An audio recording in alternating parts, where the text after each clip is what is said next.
হে জগতবাসী, আজ আপনাদের সামনে একটি আলোচনা নিয়ে আসলাম। সেই আলোচনাটি হবে ওয়াইস করণী। ওয়াইস করণীর যে বিষয়টি, সেই বিষয়টি নিয়ে আমি একটু আলোচনা করব। যে ওয়াইস করণী আল্লাহর কাছে একজন প্রিয় বান্দা ছিলেন, নবীর সাহাবা ছিলেন।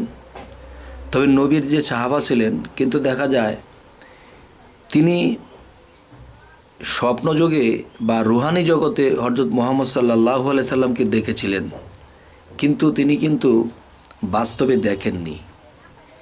কিন্তু তিনি রুহানির দেখাতেই তার প্রেমে পড়ে গেছেন। মুহাম্মদ সাল্লাল্লাহু আলাইহি সাল্লামের প্রেমে পড়ে তার জীবনটাই কাটালেন এবং তিনি অনেক দূরে চলে গেলেন। পাহাড়ের গুহাতে তিনি থাকতেন। আর যখন জানতেন মুহাম্মদ সাল্লাল্লাহু আলাইহি সাল্লাম এমন আছে, কেমন আছে, কী অবস্থায় আছে, তখন তাকে নিয়ে ভাবতেন। ভাবতে ভাবতে ভাবতে ভাবতে মুহাম্মদ সাল্লাল্লাহু আলাইহি সাল্লামের প্রেমে পড়ে থাকতেন। তো আজকের যে বিষয়টি, হযরত আলী, ওসমান গনি, ওমর, আবু বকর, এই চারজন একটা কথা ভাবতেন সবসময়, যে ওয়াইস করণী নামে যিনি, তিনি তো দূর থেকেই নবীর সাথে প্রেমে থাকেন, সে কোনোদিনও দেখলেন না। তবে আমরা তো নবীর পাশে থাকি, নবীর সাথে কথা বলি, নবীর সাথে ওঠা বসা করি, কিন্তু দেখা যায় যে তিনি এত প্রেম অর্জন করলো কী করে, এত ঊর্ধ্বে চলে গেল কী করে, নবী মাঝে মাঝে ওয়াইস করণীর কথা বলে। তবে আমরা একদিন কি করে সেই ওয়াইস করণীর সাথে সাক্ষাৎ করতে পারি। তখন একটি ঘটনা, যে চারজন সাহাবা শ্রেষ্ঠ, এই চারজন সাহাবার মধ্যে কে কে, যেমন ওসমান গনি, ওমর, আবু বকর, হযরত আলী, এই চারজন শ্রেষ্ঠ সাহাবার মধ্যে পড়ে। কিন্তু এর চারজনের মনে মনে একটা কথা ছিল যে এই জামাটা এই চারজনের মধ্যে কে পাবে, কে পাবে, এরকম একটা অবস্থানে ছিল যে নবীজির যে গায়ের জুব্বা বা এই জামাটি কে পাবে।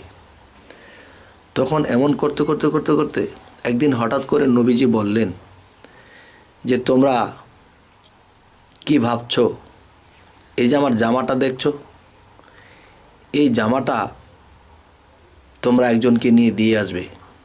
সে কে জানো? সে আমার এক মহাপ্রেমিক, সে এমুক পাহাড়ের গুহাতে থাকে। তোমরা তাকে দেখে এসো এবং তাকে আমার এই জামাটা দিয়ে এসো। তখন তারা এক একজনে হতাশ, আশ্চর্য হয়ে ভাবছে যে এ কি, আমরা নবীর কাছে থেকে নবীর এই জামাটি লাভ করতে পারলাম না, আর এত দূরে থেকে ওয়াইস করণী এই জামাটা লাভ করে ফেলছে। তখন তারা কি করবে, নবীর কথা অনুসারে তারা চলে গেলেন জামা নিয়ে। এই চারজন এই জামা নিয়ে যখন চলে গেলেন, তখন গিয়ে ওয়াইস করণীর সাথে যখন সাক্ষাৎ করলেন, তখন তিনি একটি স্থানে বসে আছে ধ্যানের দেশে। তখন তারা যখন গেল, তাদের সাথে কথাবার্তা বলতেছে এবং তাদের নামগুলো বলে দিচ্ছে, তুমি এমুক, তুমি এমুক, তুমি এমুক, তুমি আলী, তুমি ওসমান গনি, তুমি। তারা আরও আশ্চর্য।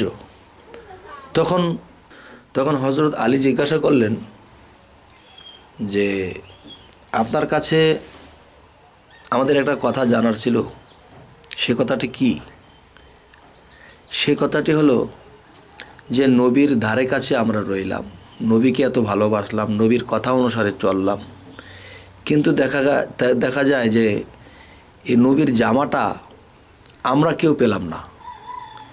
এত দূরে থেকে আপনি নবীর জামা লাভ করেছেন। তখন ওয়াইস করণী বলতেছে যে হযরত আলী, তুমি একটু হাসো তো, হে ওমর, তুমি একটু হাসো তো।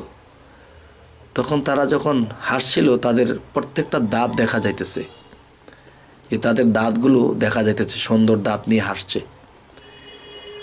তখন ওয়াজ করে নিয়ে বলতেছে যে তোমরা আমাকে একটু হাসতে বলবা।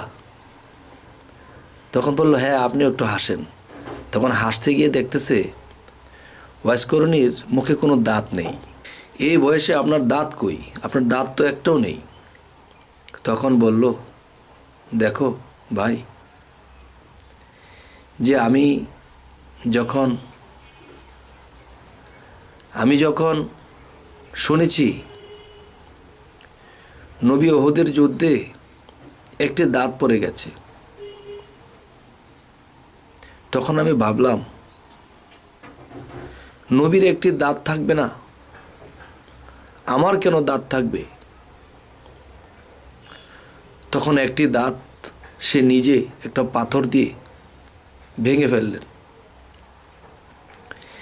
এরপরে সে চিন্তা করলো নবীর কোন দাঁতটি পড়েছে,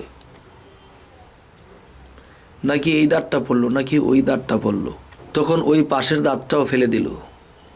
আবার কিছুক্ষণ পরে ভাবতেছে যদি এই দাঁতটা না হয়, যদি ওই দাঁতটা পড়ে থাকে,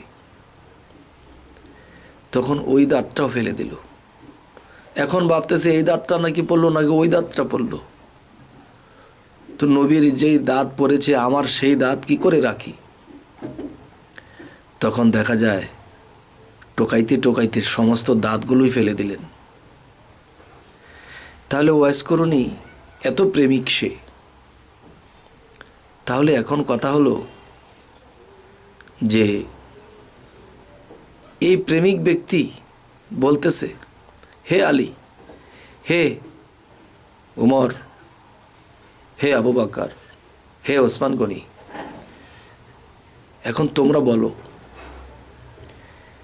যে নবীর দামাটা কি আমি প্রাপ্ত না তোমরা?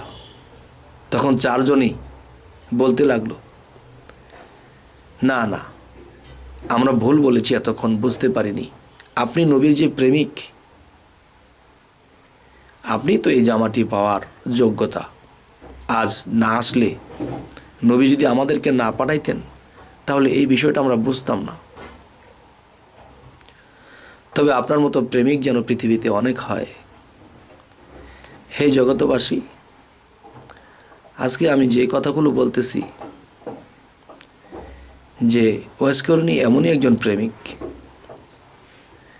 যে এরকম প্রেমিক যদি আমরা হইতে পারি, আমাদের জীবনের উদ্ধার নেমে আসবে। আমরা আর কখনোই বিপদে যাব না। এবং শুধু ওয়াইসকরণী কেন, এই পৃথিবীতে সমস্ত অলিয়া উলিয়া, সমস্ত নবী রাসূলদেরকে স্মরণ করে আমাদের কাঁদতে হবে। তারা অনেক কষ্ট করে গেছেন। এই ইসলামটাকে জাগ্রত করতে গিয়ে হযরত মুহাম্মদ সাল্লাল্লাহু আলাইহি সাল্লাম অনেক লাঞ্ছিত, বঞ্চিত, রক্তাক্ত হয়ে গেছেন। তবুও তিনি ধৈর্য ধরে গেছেন, ইসলামটাকে আমাদের হাতে তুলে দিয়ে গেছেন। আর ইসলাম অর্থ শান্তি। আর এই ইসলামের শান্তিটাকে আমরা এমনভাবে আঁকড়ে ধরব যেন বিশৃঙ্খল এখানে না আসে। হে জগতবাসী, তো আমাদের এই আলোচনাগুলো যদি আপনাদের ভালো লাগে অবশ্যই সাবস্ক্রাইব করবেন। আরও একটি কথা হলো, পরবর্তীতে ওয়াইসকরণী সম্পর্কে আরও কিছু আলোচনা করব, আরও একটু গভীরভাবে। তো আজ এ বলেই রাখছি, সকলেই ভালো থাকবেন। আল্লাহ হাফেজ।